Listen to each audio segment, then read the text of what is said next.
ठीक है, एक ब्रेकिंग न्यूज आ रही है, फिर मैं आपके पास आता हूं। इस वक्त की एक और बड़ी खबर सामने आ रही है। भारत ने पाकिस्तान के फाइटर प्लेन को मार गिराया है। एक और बड़ी खबर, आकाश मिसाइल से भारत ने पाकिस्तान का ये फाइटर प्लेन है जिसको नेस्त नाबूद कर दिया है। JF-17 फाइटर प्लेन पाकिस्तान का भारत ने मार गिराया है। आकाश मिसाइल से भारत ने पाकिस्तान के इस फाइटर जेट को गिरा दिया है। तो पाकिस्तान का और नुकसान भारत की तरफ से, इसको समझ लेना चाहिए पाकिस्तान को कि अगर वो रिटेलिएट करने की कोशिश करेगा तो फिर वही अंजाम होगा। अब इस रिटेलिएशन का जो पाकिस्तान में मौजूद आतंक के अड्डों का हुआ है, आकाश मिसाइल से JF-17 फाइटर प्लेन पाकिस्तान का भारत ने मार गिराया है।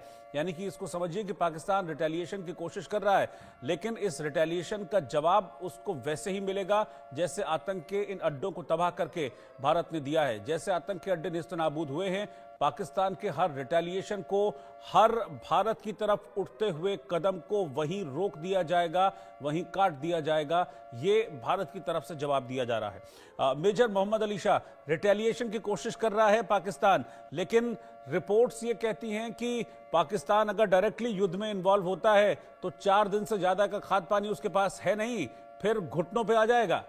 अभी भी है वैसे। बिल्कुल, आपने रोहित भाई आपने बिल्कुल सही कहा। ऑलरेडी अभी भी है वैसे वो घुटनों पे, और वो रेंगता हुआ आएगा बिल्कुल। और देखिए, अगर उनमें हल्की सी भी अकल होती और अपने अपने नागरिकों को वो असली में वो बचाना चाहते, उनके पास चारा क्या है? रिटेलिएट करेंगे? ना ही उनके पास पैसे हैं, ना ही दमखम है, ना ही उनके पास ताकत है रिटेलिएट करने की। गीदड़ भपकी, हाँ, बड़ी बड़ी बातें करा लो भैया, गीदड़ भपकी करेंगे, देंगे हम। परमाणु बम है उनके पास, वो करेंगे। हमने F-16 के जहाज को उनको मार गिराया है, जो घुसने की कोशिश कर रहा था हिंदुस्तान के अंदर, हमारी सरजमीन पे। हमने उनको अपने मिसाइल से मार गिराया है। तो पाकिस्तान कितनी भी कोशिश कर ले, उनका मोराल अभी डाउन है। वो बस कान पकड़े, घुटनों के बल जाएं, नाक रगड़े, माफी मांगे, तब हम सोचेंगे भाई, हाँ भाई माफ करना है, क्या करना है कि नहीं करना है। तब हम वो भी हम सोचेंगे। जरूरी नहीं है कि हम माफ भी कर दें या बड़ा दिल है हमारा, हम हिंदुस्तानियों का। हम सोचेंगे, वो अपनी बस सुधर तो जाए, वो सुधरेंगे नहीं वो फिर भी। अरे बेवकूफ लोग, बददिमाग लोग, अरे तुम देख रहे हो इतना खौफनाक हमला हुआ है तुम्हारे पे, तुम फिर भी परमाणु हम क्या यार, कहाँ के रहने वाले हो? कहां से आते हो? क्या खाते हो? ये समझ में नहीं आता। इनके हवा पानी में कुछ प्रॉब्लम है कुछ। हाँ, रहने वाले तो पाकिस्तानी हो, मैं जानता हूं, मगर फिर भी यार तुम्हारी सरकार जो है, मुझे ताजुब है तुम लोग सड़कों पे नहीं आए हो अब तक। मुझे ताजुब है इस बात का कि तुम लोगों ने बगावत नहीं की जबरदस्त तरीके से। वहां के जो गरीब आवाम है बेचारे, वो मरे जाएंगे ना, वो ये बात नहीं उठा रहे। उनको मिलिट्री के खिलाफ, उनकी सरकार के खिलाफ ये आवाज उठानी चाहिए। और पाकिस्तानी खुद, अभी मैं एक वीडियो देख रहा था, एक और चैनल पे था अभी कुछ टाइम पहले, वहां पे पाकिस्तानी जेंटलमैन बोल रहे हैं, इंसान बोल रहे हैं। मेजर शाह, एक ब्रेकिंग न्यूज आ रही है इस वक्त। मैं पहले ब्रेकिंग न्यूज बता दूं। बड़ी खबर यह है कि हमले के बाद अफरा तफरी है पाकिस्तान में इस वक्त मची हुई। पाकिस्तानी मस्जिदों से अब अनाउंसमेंट हो रहा है। इस वक्त की ब्रेकिंग न्यूज, अपने घरों को लॉक कर निकलने की घोषणा वहां पर की जा रही है। यानी कि मस्जिद से लोगों को कहा जा रहा है कि अपने घरों से आप लोग निकल जाइए, और मस्जिदों के बाहर जैसे बड़े बड़े लाउड स्पीकर लगे होते हैं, उन लाउड स्पीकरों के जरिए अनाउंसमेंट हो जा रही है और लोगों को कहा जा रहा है कि अपने घरों को ताला बंद करो और अपने अपने घरों से निकल जाओ। तो मैं वही डर की बात कर रहा था, जो डर और दहशत है पाकिस्तान में इस अटैक के बाद कि भारत और अटैक कर सकता है और हमले कर सकता है। लेकिन यह भी समझना होगा पाकिस्तान को, अगर इस तरह की हरकत की, जैसा कि अभी JF-17 भारत ने मार गिराया पाकिस्तान का, ये भारत की वायु सीमा में घुसने की कोशिश कर रहा था। कश्मीर में पंपोर के पास इसको मार गिराया है भारत ने। तो इस तरह की हरकतें अगर करेगा पाकिस्तान, रिटेलिएशन का अगर ख्वाब भी उसके मन में आया, तो फिर इसी तरह से और बड़े अटैक्स होंगे, ये समझ लेना होगा। पाकिस्तान को। उसको समझना होगा कि ये अटैक पहलगाम हमले का जवाब थे। आतंक छोड़ो, वरना इसी तरीके से आतंक पर हमले होते रहेंगे, आतंक पर अटैक्स करेंगे और पूरी तरीके से नेस्तो नाबूद कर देंगे। अगर पाकिस्तान का रिटेलिएशन बढ़ता है तो फिर मेजर मोहम्मद अली शाह, ये जो कोशिश की गई है JF-17 के जरिए भारतीय वायुसेना में सीमा में घुसने की, पाकिस्तान का JF-17, ये समझना होगा कि अगर इस तरह की हरकत करेगा इस सिचुएशन में पाकिस्तान, तो फिर ये पाकिस्तान के लिए अच्छा नहीं होगा।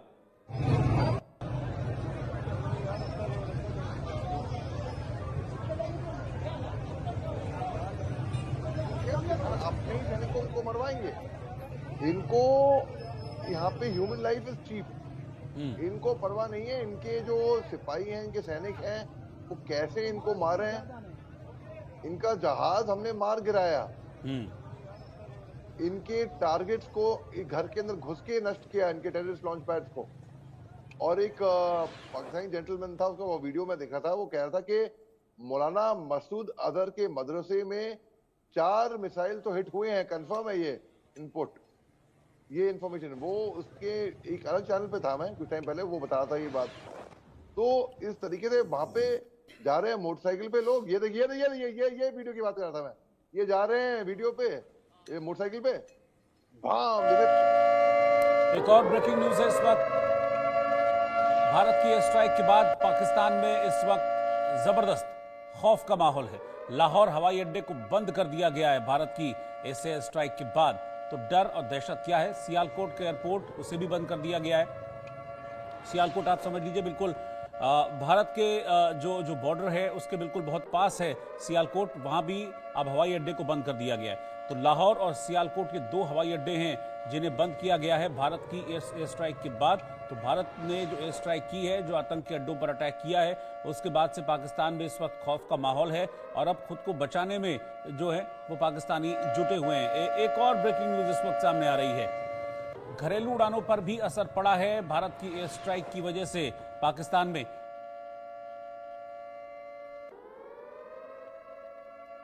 लेह लद्दाख का एयरपोर्ट बंद कर दिया गया है। जम्मू और श्रीनगर के एयरपोर्ट भी भारत में बंद कर दिए गए हैं। एहतियाती तौर पर भारत की ओर से यह कदम उठाया गया है। आम लोगों के लिए फिलहाल श्रीनगर एयरपोर्ट, जम्मू एयरपोर्ट और लेह लद्दाख एयरपोर्ट बंद कर दिया गया है ताकि किसी भी तरह का कोई नुकसान न हो। पाकिस्तान अगर रिटेलिएट करता है, इस तरह की हरकत करता है, तो कोई सिविलियन कैजुअलिटी ना हो, इसके लिए एहतियाती तौर पर भारत की ओर से कदम उठाया गया है। श्रीनगर एयरपोर्ट, जम्मू एयरपोर्ट और लेह लद्दाख के एयरपोर्ट को फिलहाल बंद कर दिया गया है। आम पब्लिक के लिए उसको ऑपरेशनल नहीं रखा गया है। तो इस वक्त की ब्रेकिंग न्यूज, बड़ी खबर मैं आपको बता रहा हूं।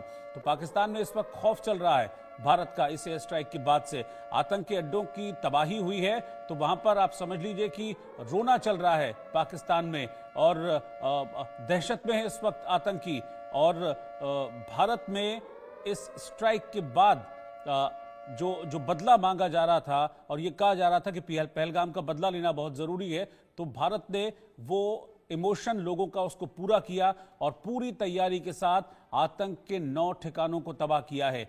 इस बीच एहतियाती तौर पर कदम उठाए गए हैं क्योंकि जिस तरह की हरकतें की गई हैं, JF-17 भारत की सीमा में घुसने की कोशिश कर रहा था, उसको भारत ने मार गिराया है। लेकिन पाकिस्तान इस तरह की और हिमाकत करे, उसमें कुछ सिविलियन कैजुअलिटीज हो, इसको देखते हुए ये एहतियाती कदम उठाया गया है। जम्मू श्रीनगर एयरपोर्ट और लेह लद्दाख के एयरपोर्ट को बंद कर दिया गया है। लेफ्टिनेंट कर्नल JS सोडी साहब भी इस वक्त साथ में जुड़ गए हैं।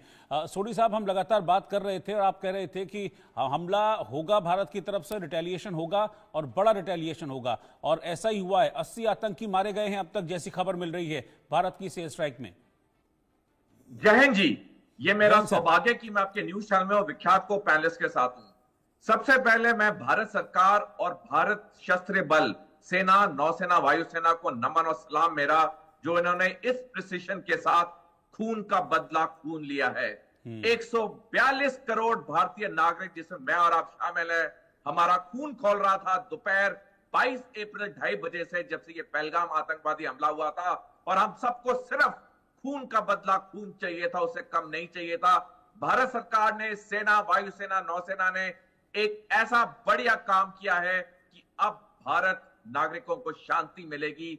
और जैसे जैसे और खबरें आएंगी किस तरह से पाकिस्तानियों का और नाश हुआ है, विनाश हुआ है, हमें और सुकून मिलेगा, हमें और खुशी मिलेगी। 78 साल हो गए भारत को पाकिस्तान से बात करते हुए, ये आतंकवादी गतिविधियां बंद करो, ये युद्ध युद्ध युद्ध बंद करो, लेकिन पाकिस्तान कभी माना नहीं है। मेरे को उम्मीद है ये जो कड़ा जवाब मिला है पाकिस्तान को, ये पाकिस्तान की अक्ल को ठिकाने में लाने में काफी मदद करेगा। अगर अभी भी पाकिस्तान ने सबक को सीख नहीं ली, डेफिनेटली पाकिस्तान के लिए बहुत कठिन और कठिन समय है आने वाले समय में। नहीं, लेकिन लग नहीं रहा है अभी सोढी साहब की पाकिस्तान को पूरी तरह से अकल आई है, क्योंकि उसके JF-17 ने भारत की सीमा में घुसने की कोशिश की थी, लेकिन कश्मीर पंपोर में उसको मार गिराया भारत ने आकाश मिसाइल से। देखिए, मैं आपके चैनल पे भी कई बार कह चुका हूं, बाकी चैनल में भी, कि पाकिस्तान वो जहरीला सांप है जिसे कुचलने के लिए बहुत जरूरी है। जैसे इंसान का जीवन बचाने के लिए एक जहरीले सांप को मारना पड़ता है, वैसे ही पाकिस्तान को सैनिक तौर पे कुचलना बहुत जरूरी है भारत की सुरक्षा के लिए। ये बहुत अच्छा कदम उठाया भारत सरकार ने शस्त्र बलों में, लेकिन मेरे को उम्मीद है, जैसे आपने सही कहा, पाकिस्तान ने ये एक्शन किया है। इनफैक्ट हमें सेना की ट्रेनिंग में पढ़ाया भी जाता है कि पाकिस्तान का काउंटर अटैक बहुत जल्दी आता है। तो डेफिनेटली पाकिस्तान ने तो काउंटर अटैक की कोशिश कर दी है, हमारी वायुसेना ने उनके एक लड़ाकू विमान को मार गिराया है। आने वाले थोड़े समय में पाकिस्तान कोशिशें करेगा, लेकिन हमारे शस्त्र बल पूरी तरह से सक्षम है, सार्थक है पाकिस्तान का कोई भी काउंटर अटैक को मुंह तोड़ और करारा जवाब देने के लिए। मेजर शाह, आपको क्या लग रहा है ये जो सिचुएशन इस वक्त है, ये वॉर में तब्दील हो सकती है क्या?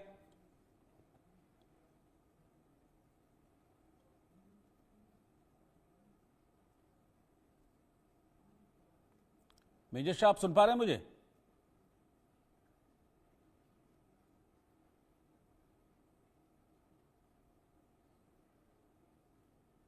आशिक मीर है हमारे संवाददाता इस वक्त साथ में। मैं आशिक के पास चल रहा हूं। आशिक, मुझे जो आपको इनपुट्स मिल रहे हैं, मुझे वो इनपुट भी दीजिएगा। साथ ही JF-17 भी पंपोर में मार गिराया है।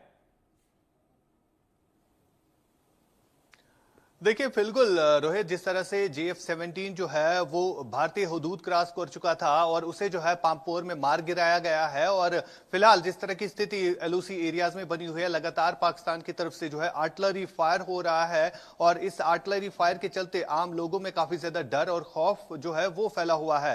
फिलहाल LOC के जितने भी एरिया है, जो सीमावर्ती इलाके हैं, वहां पर भारतीय सेना जो है आम लोगों को इवैक्यूएट कर रही है। साथ साथ स्थानीय पुलिस और आम लोग जो है अब आहिस्ता आहिस्ता से जो टाउन्स है वहां की तरफ रुख कर रहे हैं, क्योंकि LOC के एरियाज पर काफी हैवी आर्टिलरी फायर हो रहा है और लगातार पाकिस्तान की तरफ से जो है सिविलियन पॉपुलेशन को जो है टारगेट किया जा रहा है। अभी फिलहाल हमारे पास एग्जैक्ट रिपोर्ट नहीं है, लेकिन बताया जा रहा है कई सारे लोग पाकिस्तान की फायरिंग से जो है घायल हुए हैं सिविलियंस, और उन्हें जो है अस्पतालों की तरफ ले जाया गया है। फिलहाल अगर हम बारामूला या कुपवारा या टंगडार बांडीपोरा की बात करें, वहां पर अस्पतालों में कई सारे जो इंजर्ड है उनको लाया गया है, क्योंकि लगातार पाकिस्तान की तरफ से सिविलियन पॉपुलेशन को जो है टारगेट किया जा रहा है। हालांकि भारत की तरफ से जो है रिटेलिएशन किया जा रहा है, लेकिन अभी तक जो 9 ठिकाने आतंकियों के हैं, जिसमें हाफिज सईद का मदरसा भी है, उसको जो है ध्वस्त किया गया है एयर स्ट्राइक से, और लगातार पाकिस्तान में हड़कंप मची हुई है। खासतौर पर अगर हम शहबाज शरीफ की बात करें या आसिम मुनीर की बात करें, जो लगातार हड़बड़ी में जो है अब जम्मू कश्मीर में सिविलियन पॉपुलेशन को टारगेट करने की कोशिश लगातार कर रहे हैं। रोहित, बिल्कुल जाहिर सी बात है, सिविलियन पॉपुलेशन को टारगेट करने की कोशिश पाकिस्तान कर रहा है, और ये सोढी साहब, ये पाकिस्तान की हताशा दिखाता है कि अब आप सिविलियन को टारगेट करने लगे हैं। उसकी जो सैनिक शक्ति है वो भारत की सैनिक शक्ति से बहुत कम है। तो जब उसे पता है कि वो सैनिक शक्ति के लेवल पे तो लड़ नहीं सकता है भारत से पूर्ण तौर पे, तो वो अब निहत्थे सिविलियंस पे ही टारगेट करने की कोशिश करेगा। ये तो कायरों की हरकत है। देखिए, कोई भी प्रोफेशनल सेना कभी भी निहत्थे सिविलियन औरतों और बच्चों पे कभी वार नहीं करती है। लड़ाई अगर होती है सैनिकों से होती है, आतंकवादियों से होती है, निहत्थे सिविलियन से नहीं होती। लेकिन पाकिस्तान हमेशा निहत्थे सिविलियंस को टारगेट करता है, क्योंकि वो उसी के काबिल है। उसके पास कोई ताकत ही नहीं है हमारी सेना से डायरेक्ट कन्फ्रंटेशन करने की। हमने देखा है पिछले 4 युद्धों में पाकिस्तान को कैसी मुंह की खानी पड़ी है, यहां तक कि कतर में तो वो 2 देशों में बढ़ गया है। तो ये पाकिस्तान की कायरानी हरकत है, ये इनकी बुजदिली है। इससे ज्यादा और क्या एक्सपेक्ट हो सकता है, जिसकी सेना में कोई ताकत नहीं है, जिसकी अवाम में ताकत नहीं है, जिसकी हुकूमत में ताकत नहीं है, वो ऐसी कायराना और बुज़दिले हरकतें करेंगे ये। बिल्कुल जाहिर सी बात है। और साथ साथ न्यूक्लियर की धमकी भी फिर से शुरू हो गई है पाकिस्तान की तरफ से। वो फिर न्यूक्लियर करने लगे हैं ख्वाजा आसिफ। देखिए, पिछले साल तक तो डेफिनेटली पाकिस्तान के पास भारत से ज्यादा परमाणु हथियार थे, लेकिन अभी 3-4 दिन पहले सिप्री की रिपोर्ट आई है, उसमें साफ लिखा है कि भारत के पास अब पाकिस्तान से ज्यादा परमाणु हथियार हैं। तो ये न्यूक्लियर धमकी ये दे रहा है पाकिस्तान, अगर ये एक भी हम पे दागेगा हम 10 दाग देंगे। तो हमें न्यूक्लियर का कोई डर नहीं है। आजकल के जमाने में न्यूक्लियर हथियार तो कोई इस्तेमाल करेगा ही नहीं। हमने देख लिया रूस यूक्रेन को 3 साल से ज्यादा हो गए, एक परमाणु हथियार ने इस्तेमाल किया है। 1.5 साल से ज्यादा इजराइल हमास को हो गया है, इजराइल ने एक परमाणु हथियार नहीं इस्तेमाल किया है। परमाणु हथियार इस्तेमाल करना